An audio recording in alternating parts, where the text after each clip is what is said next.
Hello, I don't normally do videos, but I was driving 3 hours to do 3 jobs to drive back 3 hours again, and I was pissed off, and this happens regularly. So I thought I would make a video about stress, because stress is like obviously everything these days. It kills people.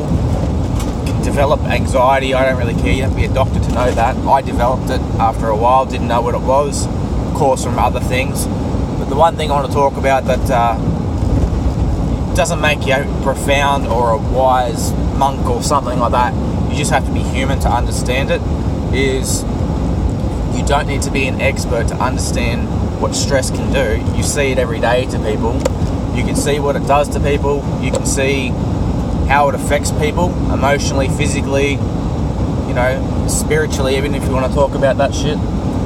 But you got to understand that one thing I've learned, and also a course that I did, which was unrelated to this, but it's also related very closely, is about bridging, about how you can't change somebody else. You can hate that person, you can love that person, whatever else, but if that person is who they are, that's it. You can't change it. You can try to influence the way they are, but it's like a rock. A rock is a rock. That's it. You can smash that rock and turn it into something nice. Yeah, that's pretty much the best philosophy I can think of. But none of that diamond in the rough bullshit, like that doesn't make any sense, but in my opinion. But the thing that annoys me is when people tell me, it could be my ex, it could be someone that I used to know, whatever. Oh, they stress me out. They piss me off. Okay, so you're allowing that? No, that they're doing it to me. They physically, from a different, like if they're over there and you're here, and they're pulling faces at you, and you're trying to, keep your composure. You're trying not to let them get to you. By letting them get to you is allowing yourself to be stressed. Yes, they're the ones that are causing the stress, but you're allowing that. You're accepting that they're annoying you. You're almost giving in a way to allow them to do that.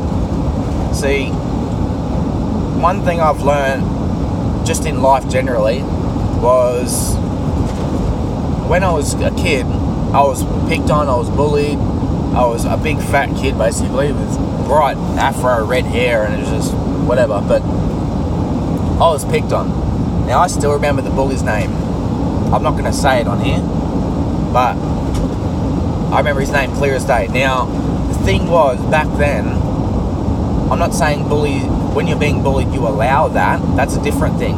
But when you've been bullied, you understand how complex it actually is and how much it affects you, just in life generally. Like, how much it can affect long term. Like, even now, like, I'm 35, and if there's someone out there that's being an asshole, I've got very thick skin, but that doesn't make me not human. There are emotions in there. Even the coldest people I've seen have had emotions at certain periods of their life. Like, I've seen it firsthand. So the point I'm trying to make is, if someone picks on you or whatever else, don't allow yourself to feel bad. Someone can call me every name under the sun, and I'll still smile on their face and go, you know what? That's your opinion. That's what you think. That doesn't make it true. That doesn't make it real. If I am lazy, I am lazy. If I am fat, I am fat.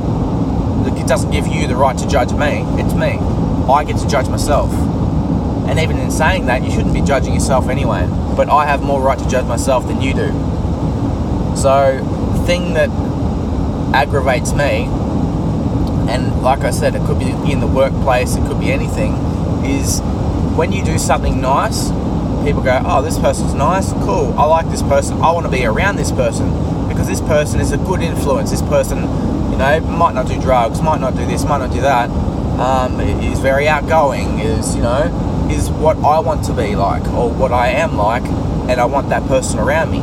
People want that. People thrive. People are drawn to that, so why is it when people are negative, you sit there and go, oh no, I don't want to. You don't want to be around them people, because it doesn't make necessarily them people bad people, but them people probably have some type of troubles, maybe in their head, whatever, maybe from their past. Fair enough. Maybe have a mental disorder. Either way, point is, doesn't matter who they are or where they come from or their background or whatever. If you allow that person, or even them people, maybe, could be a group of bullies, could be anything, could be a group. I got bullied in a workplace about 5 years ago. In a workplace, grown man.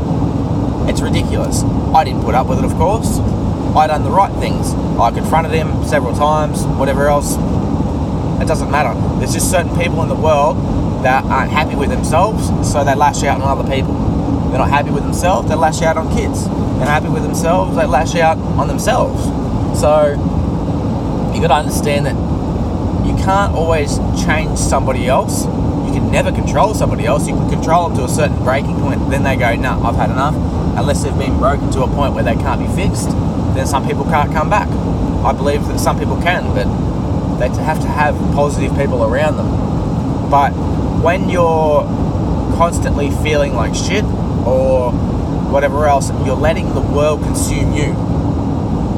And it does sound a bit, not cliche, but like it does sound like, oh no, that can't be right, because the world is, the world is pretty shit. Like if you look around and you're in a certain bad area of the world, you can sit there and scream and kick and holler or whatever else and say, well, this is terrible. I wish my life was different. Well, I'm not saying in that environment it's hard to get out of. I know certain countries that have certain parts where they just can't get out of there, and then they're pretty much stuck there. But if you're in the power to get out of a situation where you are, get out of it. Don't sit there and whinge and whine that person's being annoying and that person's hurt my feelings. Get away from them. Or try to help them. That's one thing you can do, because trying to help someone that doesn't want to be helped can be the best positive thing that you can do. But if that person you don't want to know anyway, and that person is just a negative, like downward spiral type person, they could be on drugs, they could just be had enough of their own life, they're the people that need to stop and look at themselves, not look at other people and say, well, the world sucks because I couldn't get that job, and the world sucks because I never have any money, and the world sucks because everything always goes wrong, nothing ever goes right. Okay, so you do know you're not going to get a handout in life. No one's going to sit there with a gold platter and cash and a nice house and say, here you go, just because you've been through a struggle you can have this. No one's going to do that. Somebody might, of course, if they're rich and they feel sorry for you, but that's that person being nice to themselves, not to you, because that makes someone else feel better. That's why people volunteer. It makes themselves feel good that they're helping other people. They like to help other people, but it makes themselves feel good. So the point of this whole thing is, sometimes in life you cannot change the other person no matter what you do. You can throw all the positive quotes, vibes, whatever in the world at that person. That won't make that person change. You need to change yourself. You need to make yourself happier. It could be something as simple as exercising. That's probably one of the biggest things for me personally. I mean, I ride dirt bikes. I don't ride them as much as I want to, because quality time with kids, family is important to me. So I ride when I can, but that's my release. Doing freestyle motocross when I can. So my release is a natural adrenaline, which releases, serotonin and all that sort of stuff, which is like happy things. So it makes you feel better, and that's what's naturally in your brain, is to make yourself feel better. So I, do a bit of CrossFit and exercise when I can, and that makes me feel better. I discovered when I didn't exercise and I was pushing more coffee and more, energy drinks and stuff like that inside my body, thinking that that's going to make me feel better, when really all that did was artificially make me feel better. It doesn't make me feel better. It makes me feel good for a while. It's like having a sugar rush. So you don't always expect results from something, you eat seeds for a living, you're not going to grow a tree. Like, it doesn't make any sense. So if you want a better life at the end of the day, you need to do it. You can't expect other people to help you. People say they care, and they do to a degree, but at the end of the day, it's up to you to get off your ass and actually do something, and stop whining that, I'm sore, I'm tired, get up extra half an hour early. You know, I've seen people get up early for work every day for years, 10, 15 years, same job, hate the job, complain all the time, but they stay in it because that's what they know. It's what they're comfortable with. I've seen people on Centrelink, they've been there on Centrelink for over 10 years, and that's all they know. So they think it's normal because that's all they know. But you got to understand what you think is normal and what the world is, which is we're just absolutely the smallest things in the universe thinking of other things that matter, when really, you know, if you were to, you know, have a car accident or something like that, then you think, oh, who actually cares about me? Okay, yep, no worries, cool. Well, that's not going to help you because you're dead. How's that going to help you? It's not going to make you feel better. How do you know if you're going to even feel when you die? You don't know this shit. So, coming back to my point again, which I'm bad at, is going away from the point and then back again, is you've got to make yourself feel good. No matter what, you always make yourself feel good. But the problem is, and here's the biggest problem, if you make yourself feel good, what are you called? Exactly, selfish. You make yourself feel good, you give yourself time, you're selfish. So, how does that work? How are you labelled selfish when you care about your body? You want to, you know, you might want to eat better. You want to live longer. You want to see your kids, your grandkids, your great-grandkids if you can. How are you going to do that? You need to look after yourself. Exercise, eat right, all that sort of stuff. Unfortunately, we get cards dealt to us that can take us early. In any case, you know, from diseases to accidents or whatever. We can't live unhealthy and feeling like shit all the time because we're like, oh, we're going to die anyway, who cares? A lot of people say it to me that smoke, oh, I'm going to die anyway, I might as well die of something. I hear that all the time. Okay, so instead of letting 10 more years of your life with your kids, 5 more years, who knows, I don't know, but I believe that is true. You're taking time away so you can go, I'm cool. I know this makes me feel better because when I'm stressed I have a cigarette. Okay, cool. That's your opinion. And this comes back to you do what you want to do because that's what you want to do. But don't feel sorry for me when you're on your deathbed croaking with lung cancer or something like that. That is caused from cigarettes. Yes, other people get diseases and don't smoke. That's understandable. And I feel absolutely shit for people like that because people like that who deserve more time because they've not done that shit are the people that die. So yes, you can say, oh well, then it doesn't matter if you smoke or you don't smoke, you might die at the same time.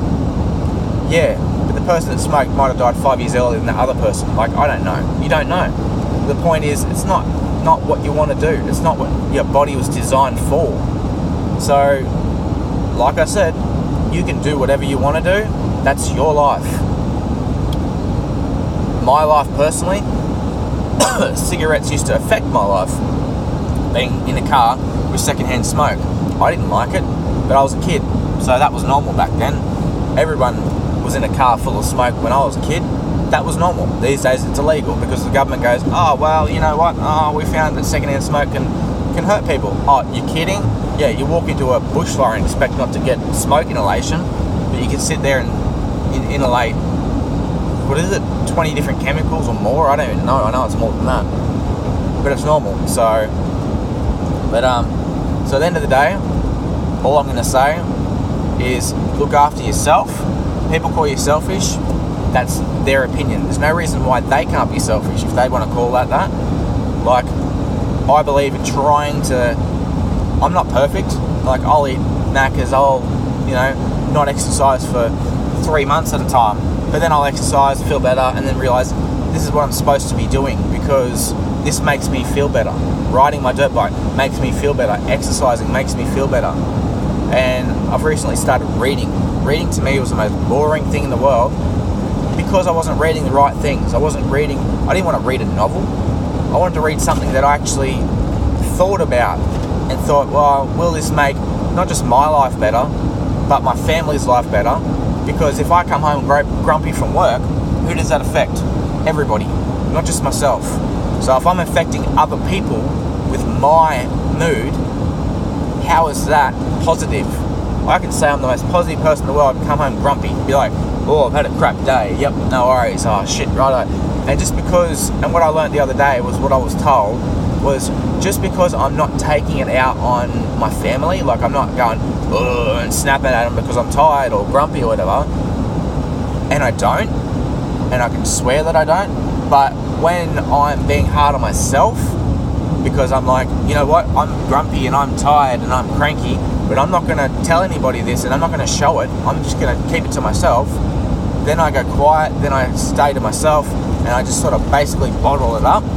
Problem with that is people can see it. Sometimes you can see just from someone's persona how grumpy they actually are, and it can actually change other people's moods. So even though you don't think you can affect other people, you can't change other people. You can try to, but you can affect other people with your moods. So I learnt that only just the other day, that you can affect other people with your bad mood, and that doesn't mean that you have to be walking around the house swearing, kicking, complaining, bitching, whining, whatever. You don't have to be doing that. You can just walk around the house, be yourself, be a little bit quieter. Suddenly, you're putting everyone else in a bad mood. That's not fair. It doesn't make any sense. It didn't make sense to me how I can be affecting other people without doing anything. I don't really understand that, but that's how it works. So you need to find the thing that you want to do that makes you happy. And I always recommend exercise and just eating better. It takes a couple of weeks to start feeling better from decent food. It took me about 3 weeks, I think, when I started going on and don't call it a diet, I just call it normal eating. Like, eat properly, drink more water. Like, don't drink too much water. Apparently that's bad for you too. But do what you think is right for your body, because everybody's different. But it affects everybody at the end of the day, even if you don't want it to. Like, I've walked down the street and I've had, a couple fighting, and it annoyed me. So I'm like, what are you doing? Like, it doesn't make any sense. Or you see someone that's disciplining their child in the main street, and you're like, hold on a minute. So if this is what you're doing in the main street, what are you doing at home? You can let that snowball in your head, but you're not changing what happens. You're not doing anything. You're just stressing yourself out.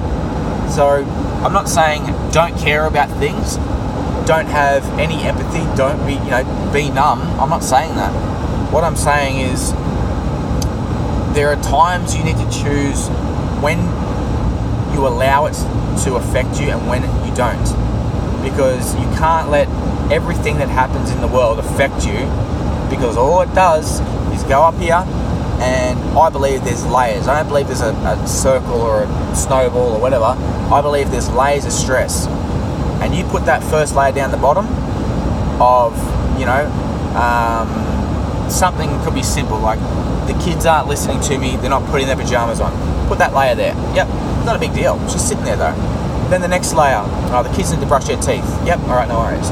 Then the next layer, I can't believe what he or she did today at work. That pissed me off. Another layer. Suddenly them layers back down at the bottom, they're starting to get a bit like, getting a bit heavy. When them layers start getting heavy, in my opinion, this is my philosophy, all it's doing is pushing down you physically. It feels like you're getting heavier. And believe it or not, when people say to me, oh, that's over, I feel so better, my shoulders feel lighter, the weight feels like it's been taken off me. That's happened to me personally, and I know for a fact that is true. That some things that were bottled up for so long, and you just release them, you feel lighter, you feel stronger, you feel better. It's amazing how when even in movies they say, oh, the weight is lifted. that is actually, to me, a true fact of how I felt. I was just like, felt like something flew off me and was like gone, and I was like, oh shit. I felt straight, my shoulders felt looser. So when you're so wound up and you're so crunched up with stress, anxiety, things you can't change, all that does is make you feel like literally a ball of just knots, and you just feel shit, and your emotions are all over the place. Yeah, you might be happy one minute, sad the next minute, happy one minute, stupid the next minute, crying the next minute. You don't know. Like, it happens to men and women, no matter what you say. I mean, you look at our farmers these days. Their stresses are just killing themselves. That's their stress. They get to a point and they go, you know what, I can't do this anymore, see you later. I won't touch on that subject, I'll save that for another video. I'm really against, obviously, suicide and everything like that. You don't know what that person's going through in their head when they're thinking what they're thinking. You're not sitting next to them going, okay, don't do this. Their brain's telling them that's the only option they have, when it's not, but that's what their brain is telling them. It's like suddenly turning off the highway, up a dirt road, the dirt road gets smaller and smaller, and you're like, well, I can't go back because I'm nearly out of fuel. I need to go straight. What's straight? Oh, I don't know. Well, there's not much straight. Let's just go off this cliff and see what happens. Like, it's, to me, I can't really understand that, but that's not what I'm talking about. But you got to understand that that's also a part of the process of stress and the ending point of stress. But we don't want to do that. You shouldn't do that, and don't do that. It's not what you need to do. The closest I got to it, even though I don't want to touch on this, was I woke up one day and I was about 12, I think I was, 13. I was a big, fat kid. I didn't really have any friends. I think I had one. And even back then, my one friend, he was doing his own thing anyway, so I felt like I had no friends. And I sort of woke up one day and went, what am I doing? Like, I was being not in the popular class, I was, being picked on, and I just felt like shit. And I didn't think about the long-term goals of what I wanted to do. I just thought, what I'm doing right here and now, I'm not happy. So I thought, what would happen, and I don't even know where you learn where suicide is, whether you watch a movie or something and it clicks in your head later, or there's a reason. It's not natural to end one's life. You don't grow up in the bush and go, oh yeah, well, if I do this, what does that mean? Does that mean that there's no more pain? Because to me, I wouldn't say it's influence, but there is something out there that can make you think about something about that. But anyway, so I thought, so what happens if I do? Well, this will happen. Nothing. How's nothing going to fix something? Nothing just is nothing. You can't even contemplate nothing. So instead I went, you know what? When I wake up in the morning, I'm going to do everything differently. I'm going to change my attitude. I'm going to change how I think. I'm going to start exercising. I'm going to start eating right. I'm going to start doing things that I would not want to do before, or I am too lazy to do because I have no motivation. And when you have no motivation, you don't want to do anything. That's just a clear, obvious fact.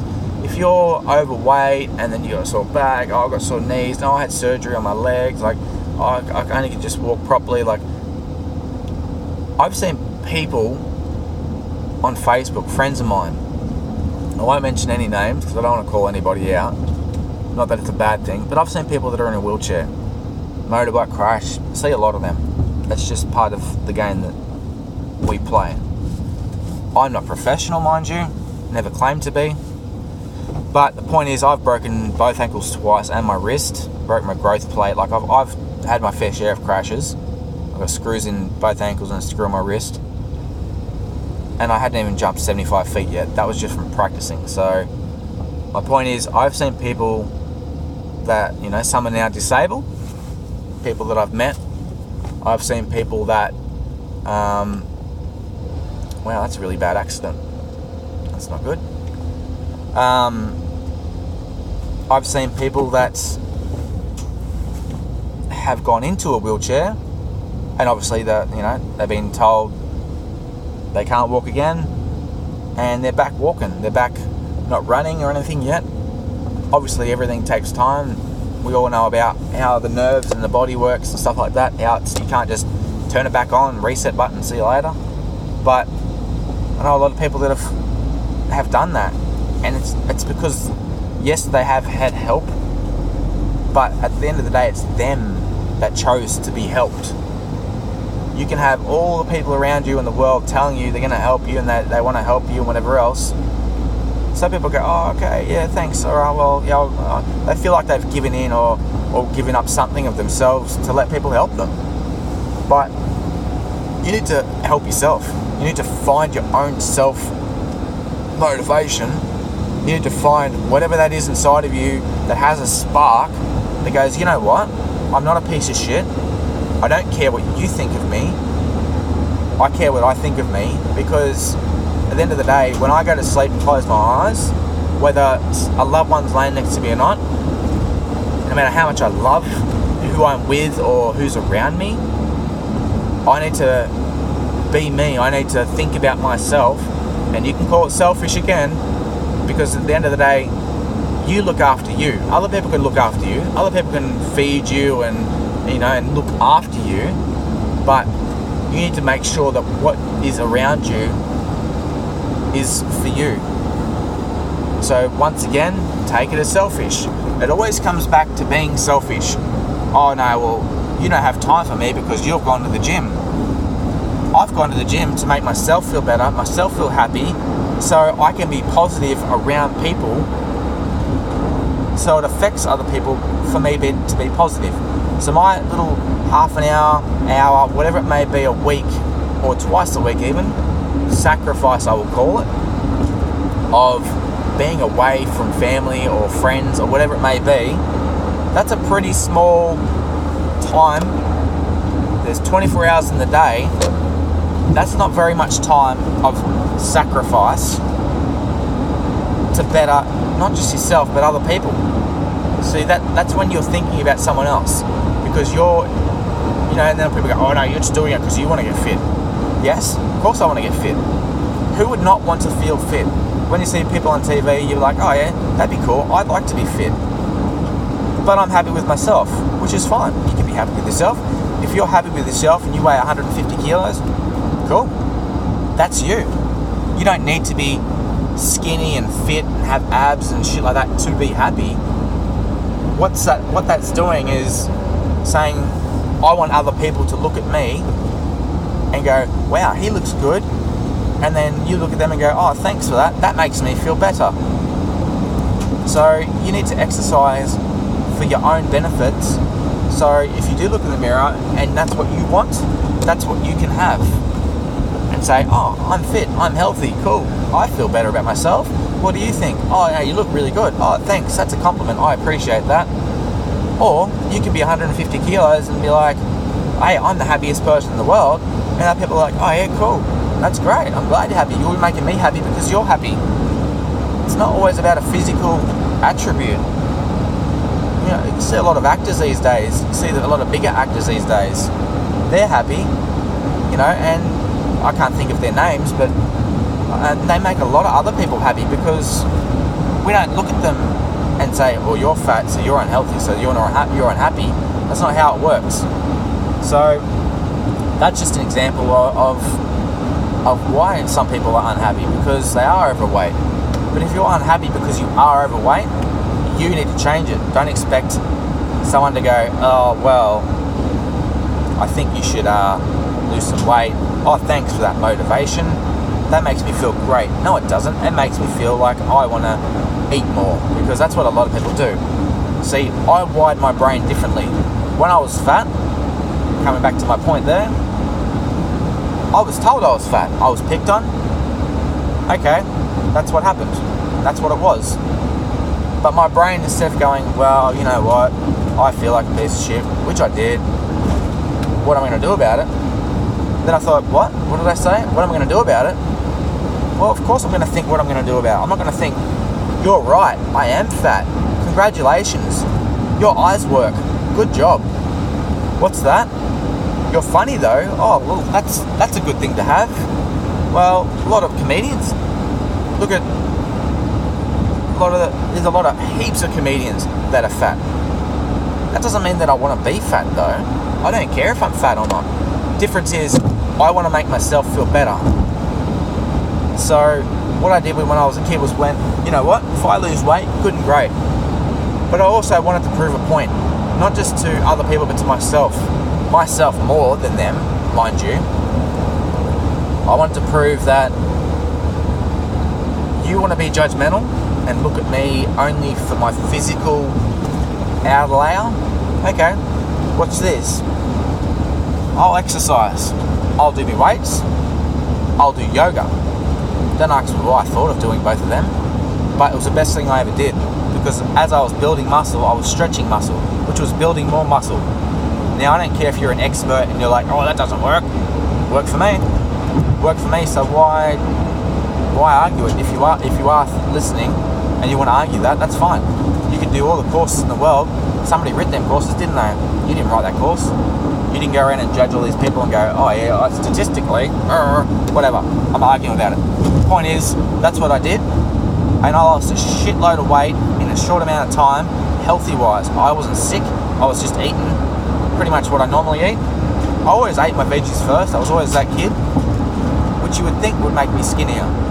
But I was also well looked after. And when I say well looked after, we were very poor. So the cheapest thing we had in the house was flour. Now, what do you make with flour? Cake. So I ate a lot of cake. I had a very loving mother that wanted to keep me happy.